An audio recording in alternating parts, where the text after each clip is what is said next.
Hello, I'm Sensei Kakuyo, North American contributor for Buddhist Global. Thanks for joining me for this episode of The Ordinary Buddhist.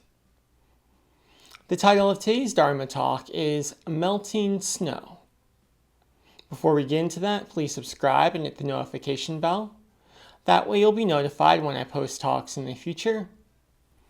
If you wouldn't mind hitting the like button, that'd be great too. We're having a rather interesting experience here on the homestead.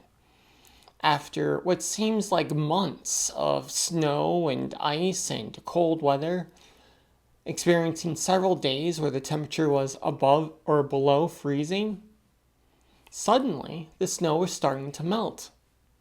The sun has been out several days in a row. The temperature is well above freezing, getting into the double digits. And as a result, the snow is starting to melt and we can see what's underneath it in places. Now one might expect that there might be something cool or exciting under the snow, but it's actually not so great.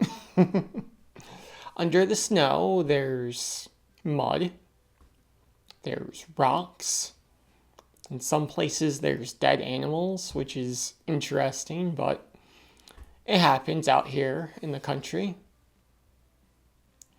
The point is that we experienced a hard time with the cold winter weather.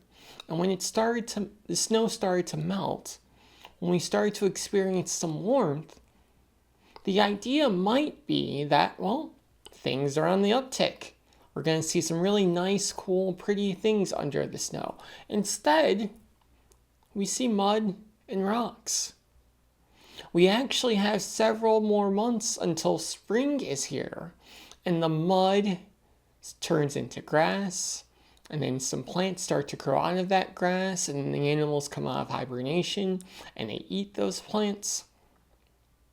But that can't happen without that in-between phase of mud and rocks. So we have cold winter weather, then we have mud and rocks in the middle, and then we have springtime at the end.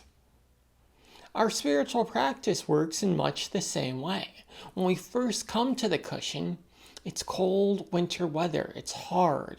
Our minds are closed up. We can't see inside of them. Now, once we start the practice, we might think that everything will be sunshine and rainbows. But in reality, sometimes we don't like what we see. Sometimes it's mud, rocks, and dead animals in there. And we just have to keep on trucking.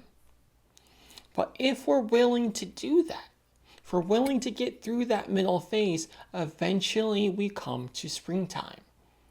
Eventually we do get that sunshine, rainbows, and unicorns that we heard so much about. But we have to be patient. We have to be willing to go through a few phases of cold snaps and melting snow. If we do that, eventually we'll get to springtime. Amitabha.